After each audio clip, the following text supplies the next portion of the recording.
지난 시간에 시편 18편의 넷째 연을 살피다가 맨 처음 나오는 31절까지 살피고 마쳤는데, 이 넷째 연은 줄거리에서 보시듯이 셋으로 나눌 수 있습니다.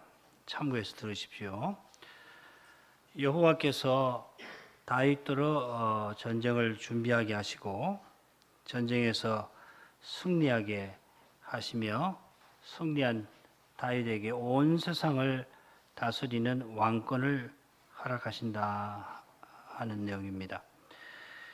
이 시는 표제에 나온 대로 여호와께서 다윗을 그 모든 원수와 사울의 손에서 구원하신 날에 다윗이 찬송한 노래여서 여호와의 구원과 다윗의 승리에 관한 기록이 계속 나옵니다. 여호와의 구원에 관한 내용이 많습니다만 이 부분에서 넷째 연에 와서는 다윗의 승리에 관한 내용이 두드러집니다. 제3년에서 여호와께서 다윗의 의를 따라 갚아주신다 했는데, 사망의 그늘에 갇혔던 이 연약한 다윗을 여호와께서 구원해 주셨을 뿐만 아니라 전쟁에서 승리하게 하시고 열방의 으뜸을 삼으십니다. 32절부터 오늘 살펴야 되는데, 줄거리 보시면 31절 여호와의 왕권에 대한 고백이 나오고, 32절부터 34절은 여호와께 대한 소개고, 35, 36절은 다윗이 여호와께서 베푸신 은혜를 고백하는 겁니다. 다윗의 고백에서 시작을 해서 그의 고백으로 끝나는데, 이제 살필 32절부터는 참 하나님이신 여호와께 관한 소개가 길게 나옵니다. 요지는 여호와께서 전쟁을 다윗으로 전쟁에 임하도록 준비시켜 주시는 분이다 하는 겁니다. 읽겠습니다. 이 하나님이 힘으로 내게 띠띠우시며 내 길을 완전케 하시며 나의 발로 암사슴 발같게 하시며 나를 나의 높은 곳에 세우시며 내 손을 가르쳐 싸우게 하시니 내 팔이 놋 활을 당기도다. 이 부분은 이 하나님하고서 각절이 이 하나님이 어떤 분이신지를 설명하는 방식으로 되어 있습니다. 32절 후반절에 내 길이 나오죠. 내 길을 완전케 하신다 했는데, 33절로 가면 내 발에 관한 내용이 언급이 됩니다. 그리고 34절에는 내 발과 짝을 이루어서 내 손과 내 팔에 관한 내용이 언급이 되고, 이 놋활을 당기는 이 팔이라고 하는 내용은 32절 상반절에 나오는 힘으로 띠띠우신다 하는 것과 연결이 될 겁니다. 서로 연결되는 이미지나 관념을 통해서 다윗이 이 부분에서 교훈하는 내용이 무엇인가를 짐작해 볼 수가 있을 겁니다. 먼저 하나님이 힘으로 내게 띠띠우신다 했는데, 여기서 그 내용을 살피기에 앞서서 우리가 잊어서는 안 되는 점이 있는데, 다윗에게 힘 주시는 하나님이 이 하나님이시라고 하는 점입니다. 이 하나님이 어떤 분이신가 바로 알 때에 다윗에게 주시는 그 힘이 어떤 것인지를 바로 알게 될 것입니다. 이 하나님은 31절에서 다윗이 고백한 여호와 우리 하나님입니다. 이 성어는 언약을 이루시는 하나님을 가리키는데, 하나님이 언약을 이루시려고 아브라함에게 나타나실 때 나는 전능한 하나님이라 하셨습니다. 하나님의 전능하심은 그저 뭐든지 다 하실 수 있음을 가리키는 게 아니라 언약을 이루는 데에 그 어떤 일도 하실 수 있음을 뜻합니다. 어떤 것이, 청소년 여러분, 어떤 것이 여러분에게 더 좋은지 한번 생각을 해보세요. 사실은 언약 백성에게, 우리에게 큰 위로와 기쁨이 될 것입니다. 우리를 사랑하셔서 언약을 이루어 주시는 그 사실을 떠나면은 하나님의 전능하심, 하나님이 뭐든지 다 하신다 하는 그 사실은 죄 있는 우리에게 공포를 불러일으킬 것입니다. 마치 하나님의 사랑을 떠나서 예정과 선택이 죄 있는 우리에게 심히 두려운 것이 되는 것과 비슷합니다. 예정과 선택을 말할 때 항상 하나님의 사랑을 기억해야 하거든요. 그게 안 되면 죄의 현실에서 예정과 선택은 두려운 겁니다.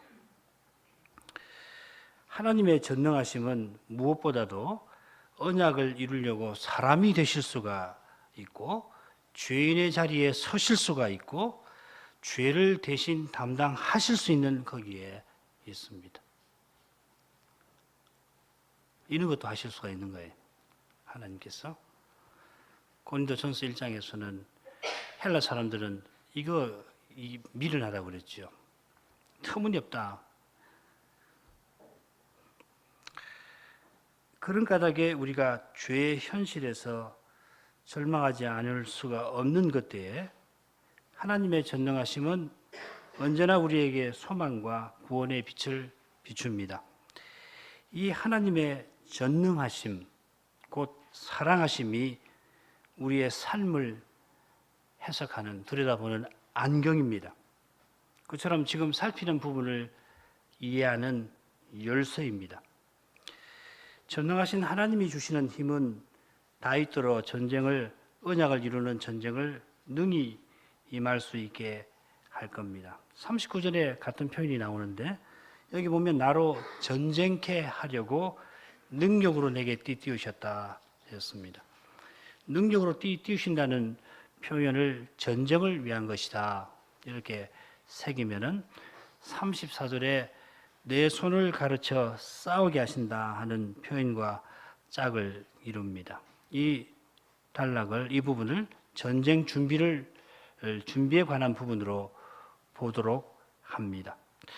다윗의 군사력이 어느 정도인지 정확하게 가늠할 길이 없습니다만 언약에 하나님이 그에게 주신 힘은 능히 다윗더러 전쟁에 임할 수 있게 합니다. 가령 사무엘하 21장에 나오는 다윗의 3인 용사들이나 또 23장에 나오는 그 많은 용사들을 한번 보십시오.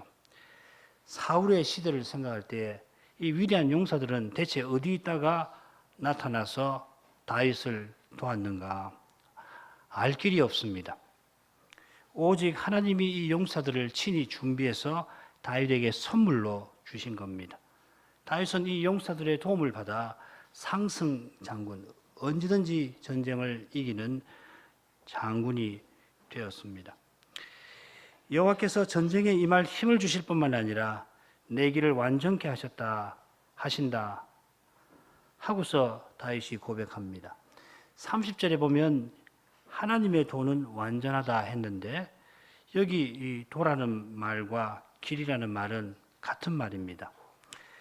그 길이 완전하신 하나님이 다윗의 길을 완전하게 하십니다.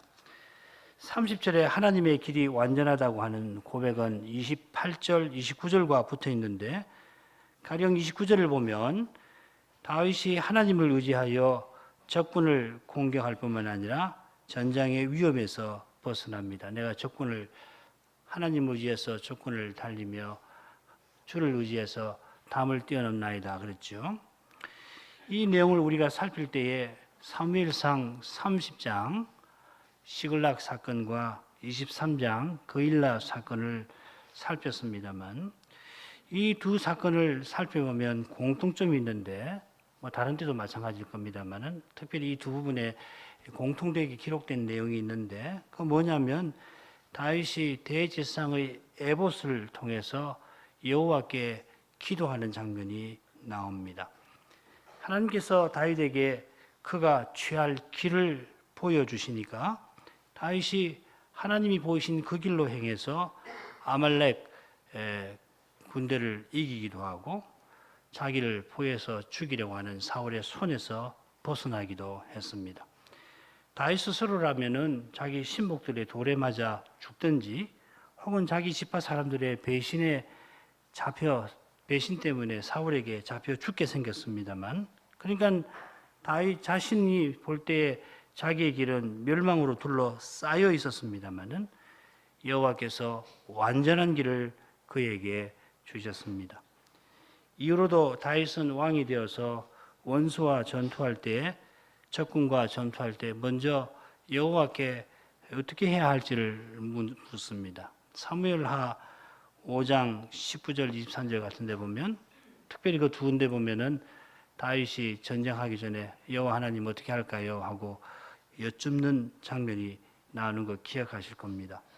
자기가 치르는 전쟁이 자기의 전쟁이 아니라 여호와의 전쟁인 것을 다윗은 잘 알았습니다. 자기는 종이고 여호와께서 왕이심을 잊지 않았습니다. 게다가 자기가 얼마나 연약한지 이미 깊이 깨달았습니다. 이런 점에서 예수님이 늘 아버지께 기도하신 사실을 우리는 기억할 필요가 있을 겁니다.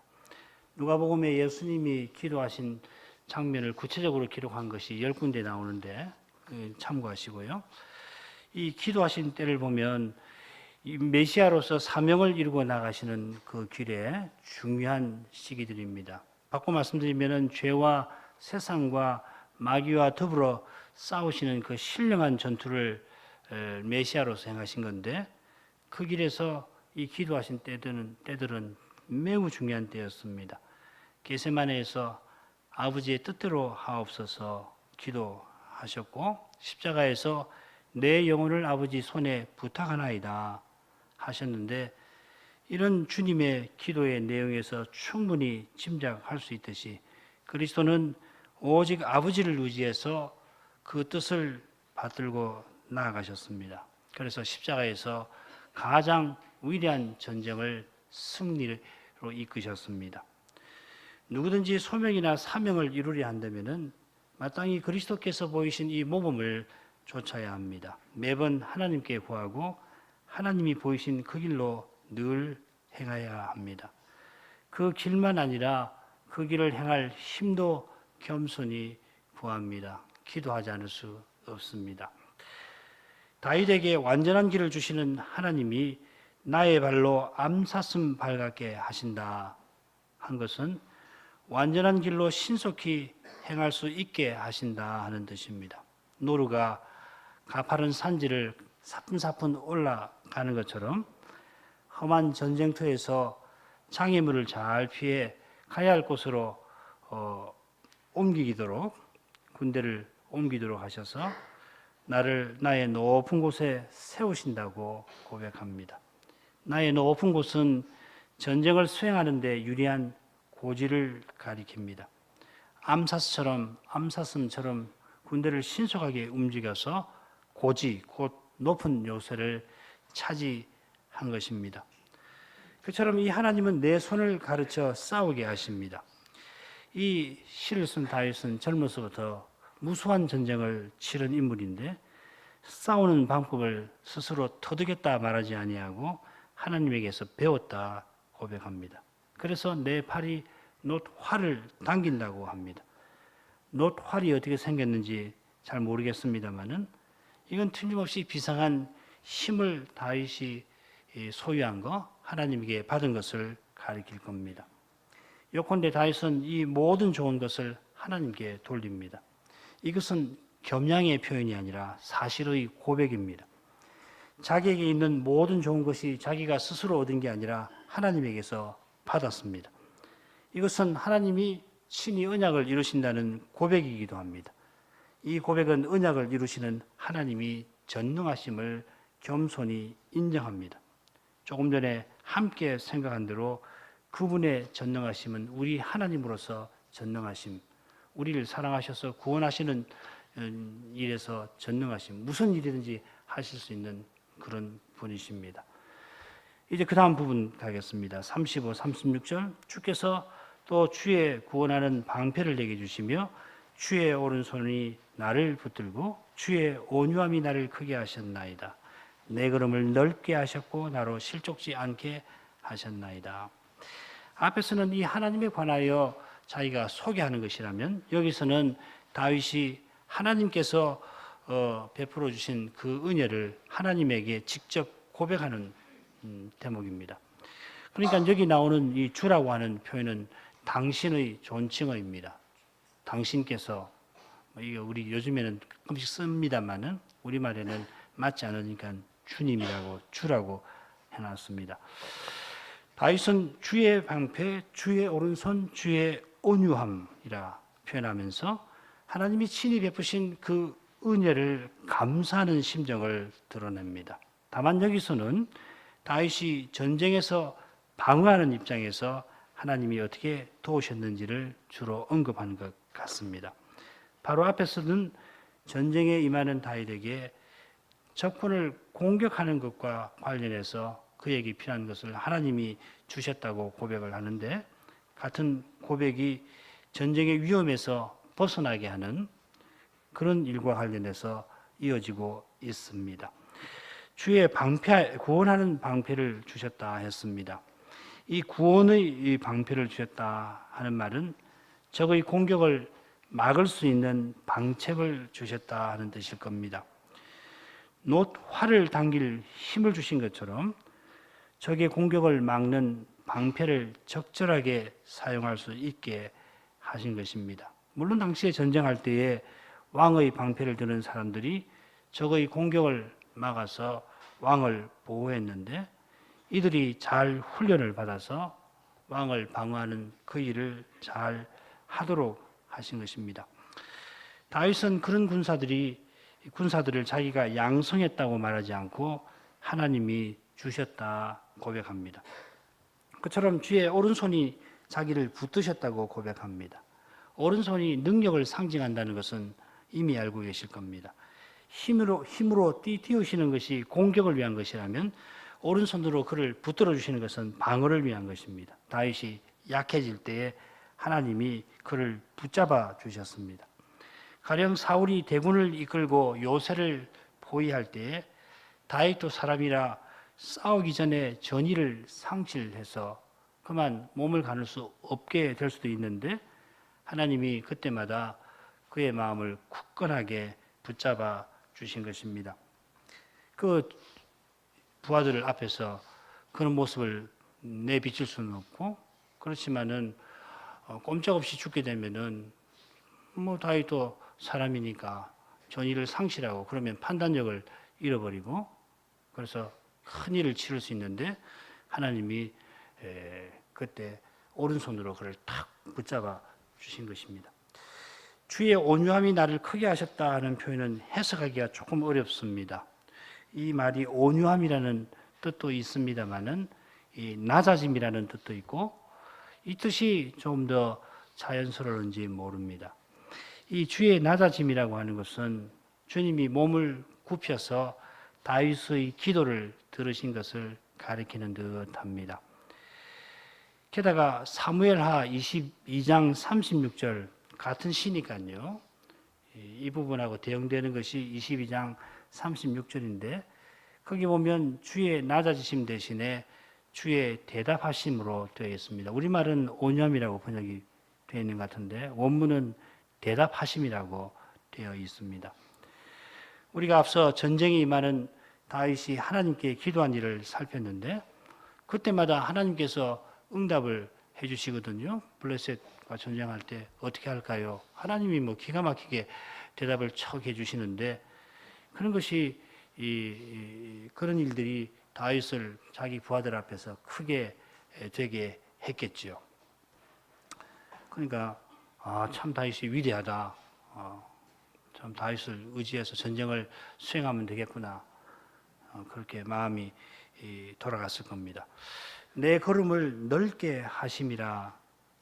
이것도 역시 정확하게 어떤 뜻인지는 모르지만 내가 실족지 않게 하셨다 하는 것과 붙어 있을 겁니다. 아마 전쟁을 앞두고 부대를 자유롭게 움직일 수 있게 하셔서 적의 공격을 불시해 받더라도 위기를 당하지 않게 해주시는 것을 가리키는 듯합니다.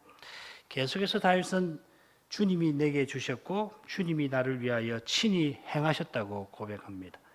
하나님이 이만큼 하셨고 나머지는 내가 했다. 이런 생각 전혀 없습니다. 이런 생각이 옳지 않다는 것은 인생이 자기가 누군지를 철저히 깨달을 때에 그의 마음에 깊이 새겨지는 법입니다. 조금이라도 자기가 무엇을 할 수 있을 것처럼 생각될 때는 자기도 모르게 오직 은혜에서 벗어나게 됩니다.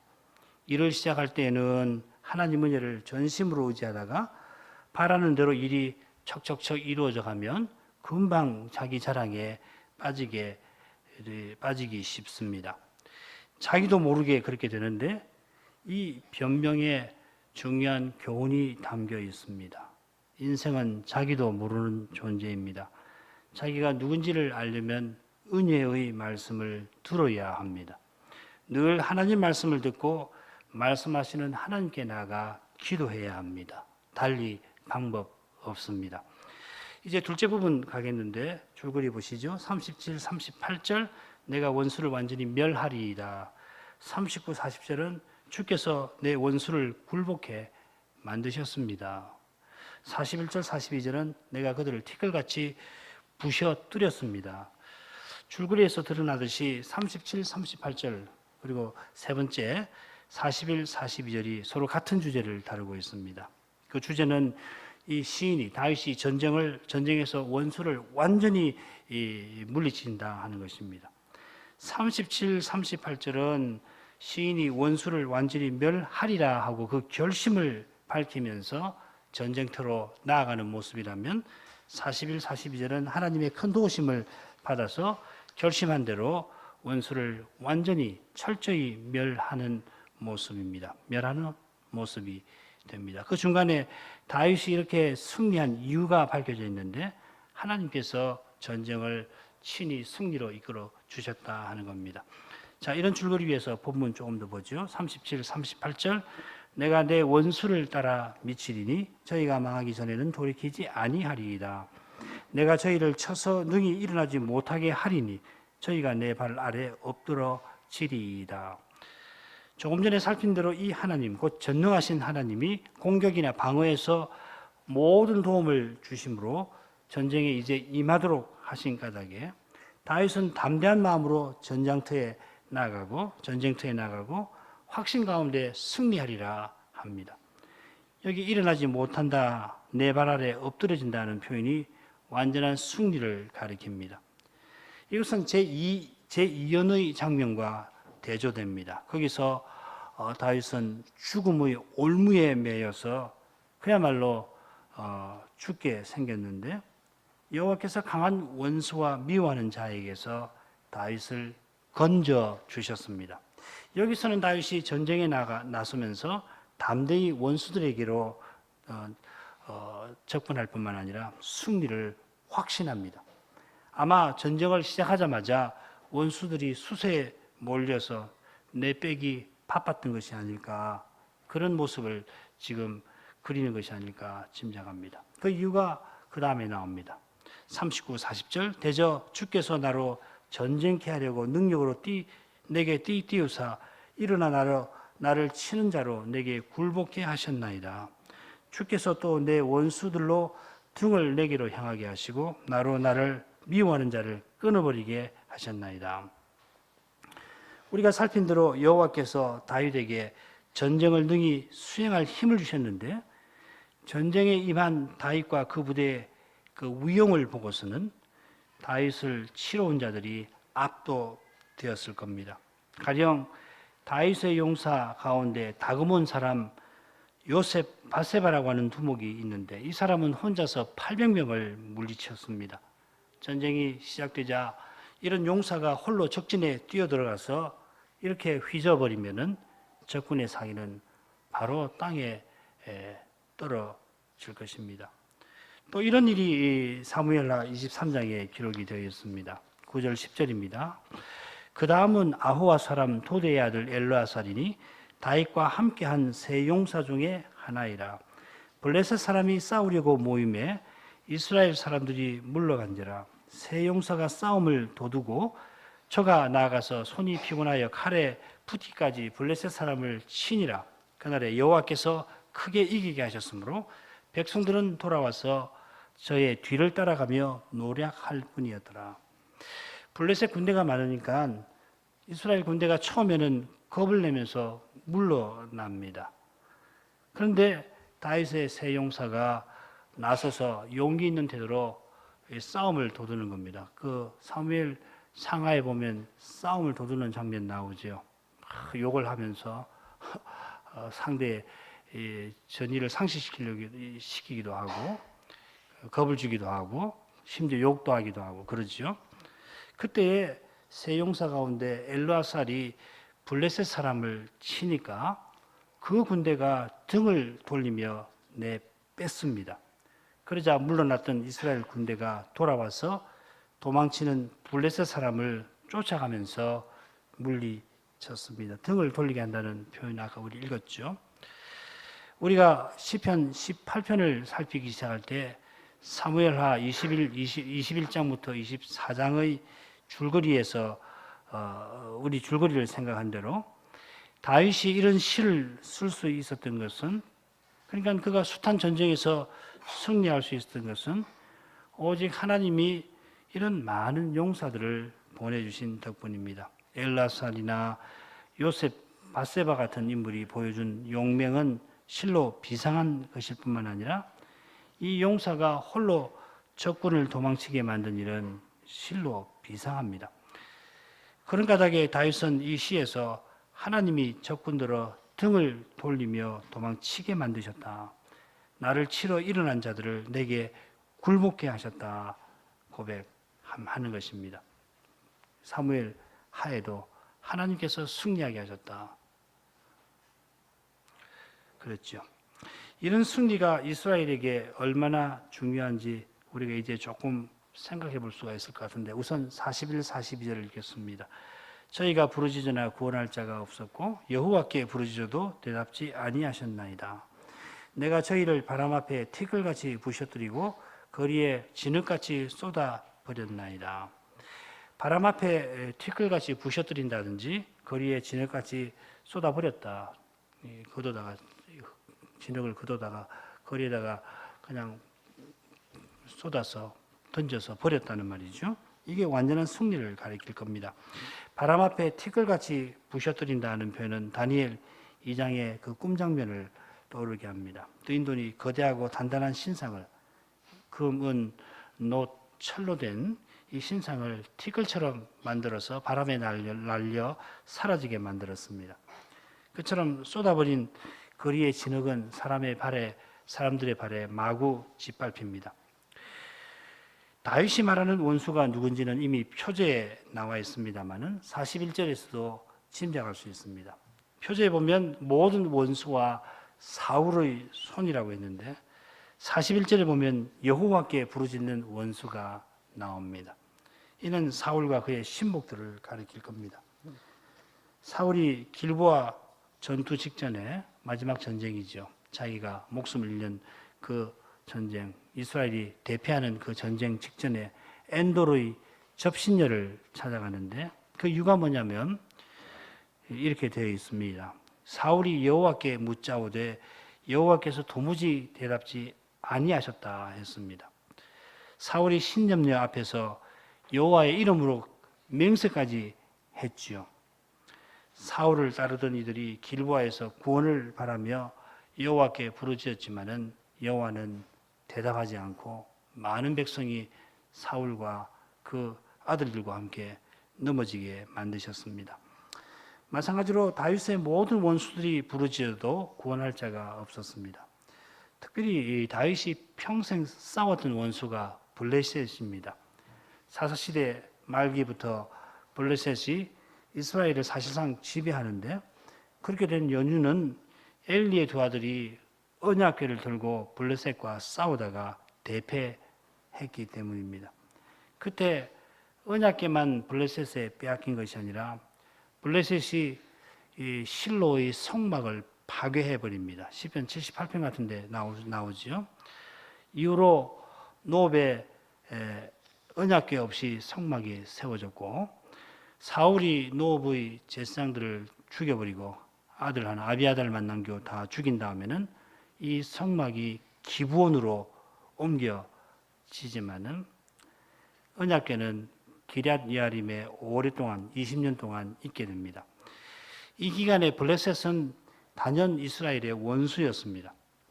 하나님이 삼손이나 사무엘을 통해서 블레셋을 막아주신 덕분에 이스라엘은 겨우 나라로 유지될 수가 있었습니다. 여러분이 이 성경을 읽으실 때 삼손 이야기를 읽고 그 다음에 사무엘 상에 와서 엘리 이야기를 읽으시니까 엘리가 삼손보다 이후에 등장한 사사로 생각하지만은 그렇지는 않습니다. 엘리가 먼저 사사가 되고요. 그 다음에 삼손이 사사가 됩니다.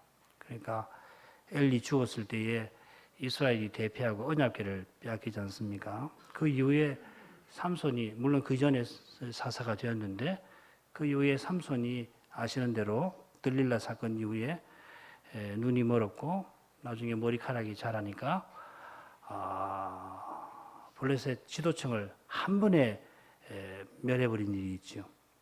그 사건 때문에 블레셋이 이후로 이스라엘을 지배는 하지만 공격을 하지 못합니다. 참 신비한 일이에요.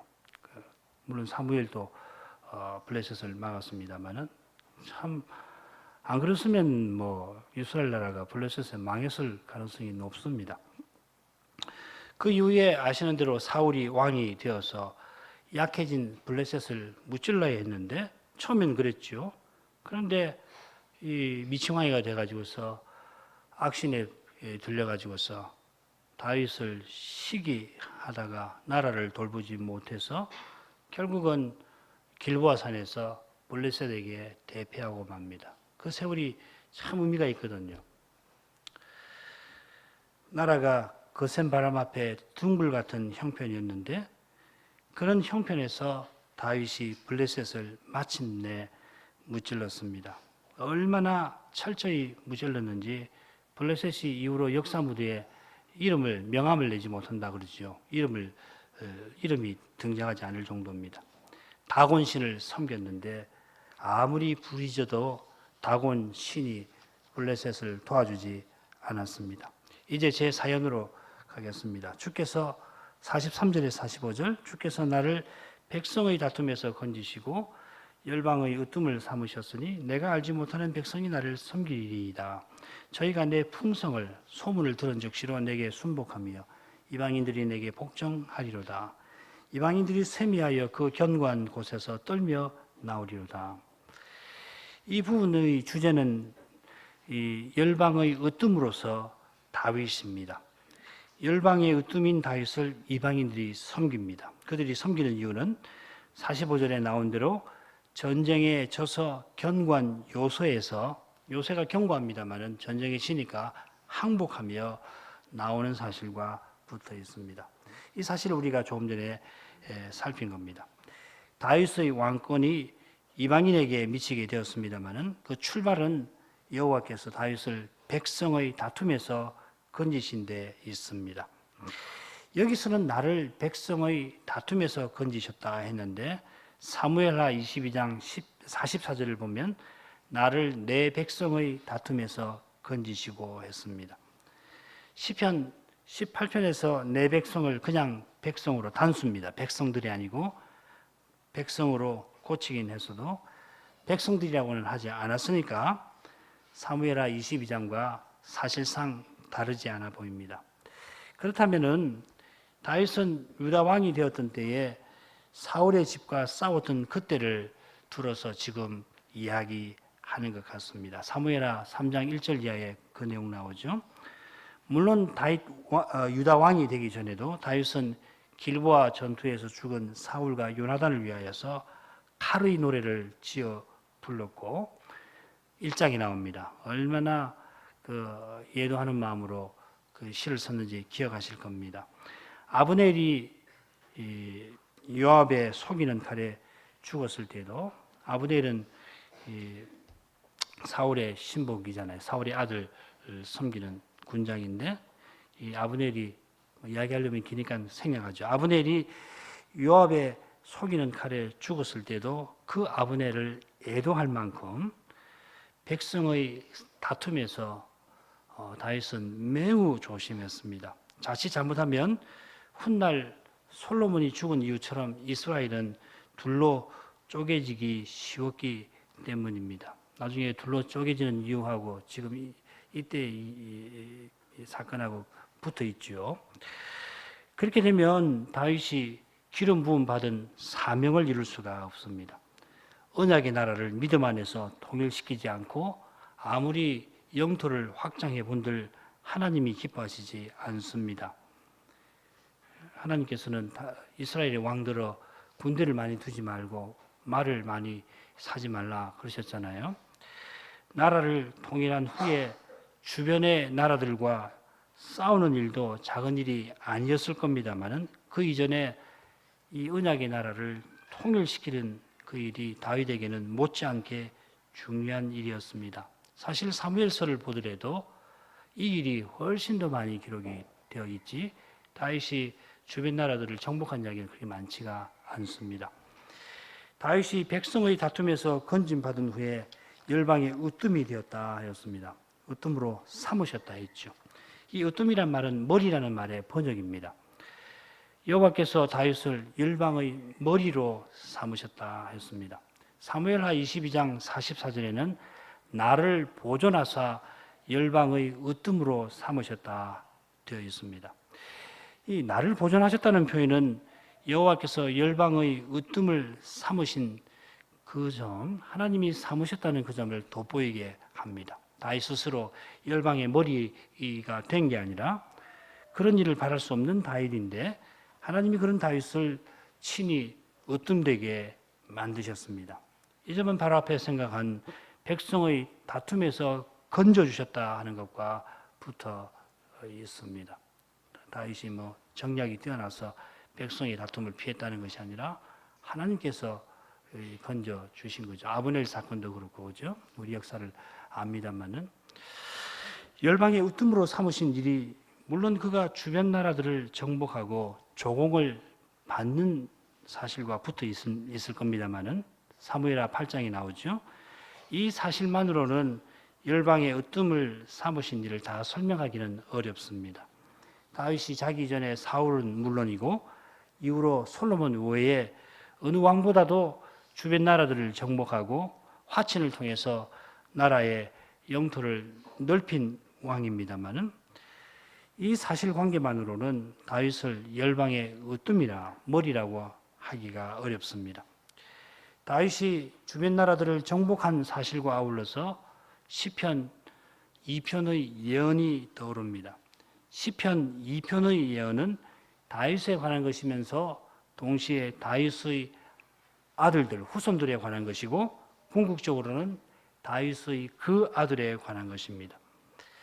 그처럼 다윗이 나를 열방에 으뜸 삼으셨다 한 것은 자기가 온 세상을 정복한 제왕이 되었다거나 될 것이다 라고 이야기하는 것이 아니라 자기를 기름 부으신 하나님이 자기를 통하여 언약을 이루어 가신다 고백하는 것입니다. 다윗이 줄곧 하나님이 자기를 구원하시고 승리하게 하셨다 언급하면서 자기는 아무것도 아니라 겸손히 고백했는데 이 겸손한 고백은 인생의 근원적인 연약함, 죄로부터 구원받아야 하는 그 형편을 깨달은 데서 나온 겁니다. 그처럼 다윗이 바랐던 것은 믿음의 모든 선조들과 마찬가지로 또한 믿음의 후손들과 마찬가지로 우리와 더불어서 죄와 죽음에서 벗어난 영원한 나라, 그걸 다윗이 바랐습니다. 자기가 열방의 으뜸이라 자랑하지 아니하고 하나님이 자기를 열방의 으뜸 삼으셨다고 고백한 것은 이 하나님이 영원한 나라를 친히 세워나가실 텐데 그 일에 자기를 원하는 대로 쓰셨다 하는 겁니다. 그런 점에서 43절 하반절부터 나오는 이방 민족들의 섬김이라든지 복종이라든지 항복, 이 모두 미래형으로 표현되어 있는 사실에 주목할 필요가 있습니다. 시편에서 이 시제는 언제든지 어려운 문제이긴 합니다만 다윗은 주변 나라들이 자기에게 항복하고 조공을 바치는 그 일에서 시편 2편에 예언하신 일이 온전히 이루어질 날을 바라봅니다. 시편 2편 8, 9절 내게 구하라 내가 열방을 유업으로 주리니 내 소유가 땅 끝까지 이르리로다. 내가 철장으로 저희를 깨뜨리며 질그릇같이 부수리라 하시도다. 이 시편의 예언은 부활하신 그리스도와 그분의 나라를 통하여 지금 이 순간에도 이루어져 갑니다. 영토나 전쟁의 용어로 예언되었던 것처럼 예언의 실현은 인생의 눈에 신비합니다. 주님이 하늘과 땅의 모든 권세로 하나님 나라를 온 세상에 드러내시는 일은 물론이고 연약한 우리가 죄의 현실을 견디고 나가게 하시는 일도 그러합니다. 우리가 직접 경험합니다마는 죄의 현실에서 어떻게 견디는지 모르게 견디는데 우리가 그걸 경험하긴 하지만은 경험하는 그 일을 우리가 잘 모릅니다. 어떻게 여기서 내가 견뎠을까? 그때는 뭐 곧 죽을 것 같았고 그냥 다시는 못 일어날 것 같았는데 하나님께서 그 어려운 현실을 견디게 나는 절망한 것밖에 없는데 하나님께서 소망을 잃지 않게 하신 거 알게 되잖아요. 참 생각하면 할수록 신기하다. 믿음의 눈으로 주님의 일을 보긴 합니다마는 그러나 그걸로 보는 것 같아서 언약을 이루시는 주님의 영광을 뵙고 참된 소망에 차오르기보다는 언약과 어긋나게 보이는 현실에 우리의 믿음마저 흔들리곤 합니다. 그러나 주님의 언약은 내게 달린 것이 아니라 주님께 달려있고 모든 것을 아시는 주님이 전혀 알지 못하는 나를 통하여 친히 언약을 이루십니다. 내가 다 알아야 하는 것도 아니고 게다가 다 알 수도 없고 오히려 전혀 알지 못합니다마는 이런 나를 주님은 다 아시고 나를 둘러싼 현실도 나아가 지금 이 순간에 일어나는 모든 일도 심지어 먼지 하나까지라도 주님은 다 아십니다.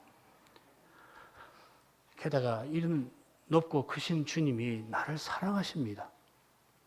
나를 위해 십자가를 지셨습니다.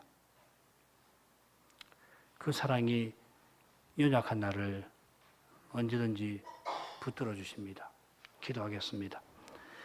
거룩하신 아버지, 3000년 전에 다윗이 유다 땅에서 유리 방황하던 때로부터 이스라엘 왕이 되어 주변 나라들을 정복하고 조공을 받을 때까지 하나님이 자기에게 행하신 일과 베푸신 은혜를 통하여 장차 영원한 나라에 나아갈 그 일을 바라보았습니다. 다윗과 저희가 들어갈 그 영원한 나라를 장차 직접 볼 때에 경험할 때 다윗이 소망을 품고 살아갔던 그 일이 얼마나 놀라운 것인지 알게 될 것입니다. 그처럼 죄와 사망 앞에서 심히 무력한 저희가 이 죄의 현실을 견디고 나가도록 해주시는 주님께서 친히 저희들어 장차 주님처럼 되게 하실 그 약속을 믿을 수 있게 하십니다. 오직 주님이 인간의 어떤 현실과 조건에도 불구하고 친히 구원하십니다. 구원하시는 주님에게는 우리의 어떤 조건도 장애가 되지를 못합니다. 오히려 우리에게 장애되는 그 일을 통하여 주님은 우리가 바랄 수 없는 구원을 이루십니다. 주님이 우리를 사랑하시기 때문입니다. 전능하신 사랑입니다. 거룩하신 주님을 이제 찬송합니다. 예수님 이름으로 기도합니다. 아멘.